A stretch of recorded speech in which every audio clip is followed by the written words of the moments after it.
Hello everybody, welcome to a very special edition of the 4 o'clock game. And today this is going to be a 4th of July special. This is going to be a very special episode of the 4 o'clock game in honor of Independence Day. And this is going to be my first ever episode dedicated in honor of Independence Day, which we'll be celebrating today. And of course, probably tomorrow, whatever, if I can do a video game playthrough of this game, so we'll have to wait and see. It's going to take a couple of days, a few videos it's going to take, so I will have to definitely wait and see what happens.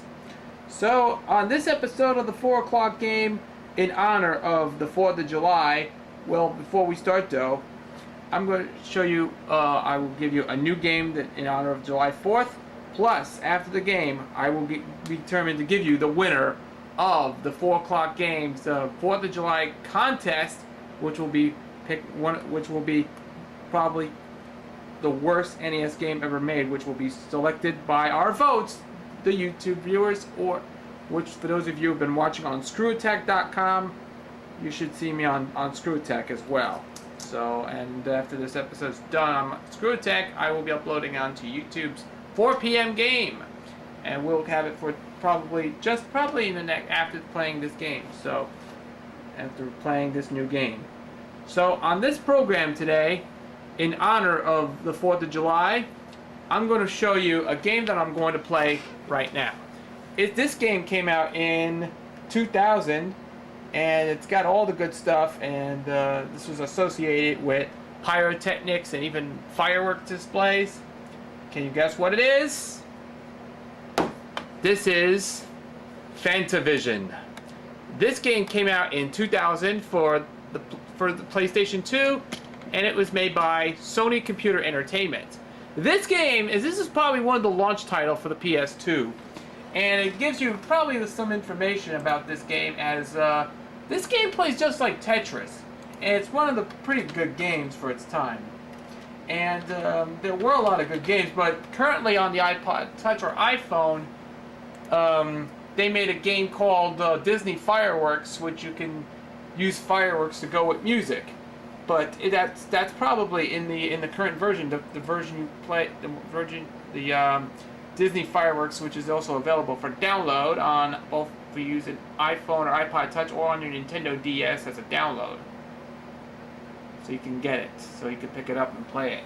It plays just, Disney Fireworks is a game that plays just like Fantavision if you want to try to play that. And this is probably the game that you ever come out. And this game was an animated version or something. It's like, it was originally supposed to be Fantavision Fantavision or something. That was Apple. Okay, here we go. The Fantavision was a launch title for the PlayStation 2, and it's a real-time puzzle game involving fireworks and relies on quick color matching and symbol recognition skill. Fantavision was at first a tech demo for the PS2, but it surprised many something that accuracy could be in the game, resulting in its release. This game came out in October 2000, and that's in North America, and in Europe on November 24th that same year. And it's definitely, as I said, it was the launch title for the PS2. And of course, in this game, fireworks or flares are launched onto the screen, where they hover for a period of time before disappearing. Each player controls the direction of the guideline ray extending, or from a circular cursor, which allows flare along the way, which would be captured. And the goal is to string together 3 or more flares in the same color, and then detonates the flares. And more points will be added to your score by creating a chain reaction, by causing new flares to touch sparks of detonate flares of the same color, and by creating a daisy chain which allows flares in multiple colors to be detonated at the same time. Flares are not detonated within a certain period of time are considered missed flares and caused by a play meter on the screen to decrease, and the game ends when the play meter runs out. And this has a total of 8 stages in 4 areas. The first stage you have to see its camera slowly floats into the darkened environment. It's kind of a more darker stage in the game.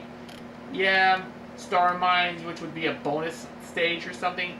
And if you have additional fireworks, which all it can be detonated, it could go into the star mine level. And then into the 2-player mode, in the versus mode, you let you detonate fireworks in a race in the preset total of detonated flares in this mode. Yeah, it could be power-ups and a whole bunch of other things.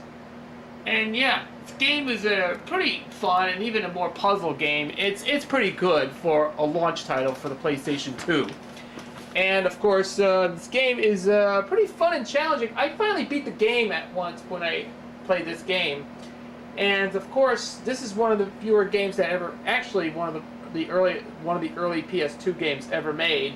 And of course, I'm going to be playing it on, on my beautiful baby. Let's see. Yep, I'm playing this. I'm going to be playing it on my PlayStation 2, which it's right here next to the PlayStation 3. And there you have it, folks. The Fantavision, which will be my first ever playthrough for this occasion in honor of Independence Day. Well, anyways, we're going to be starting off our first ever playthrough of Fantavision. We'll be coming back right after the break, right here on the 4 o'clock game, 4th of July special.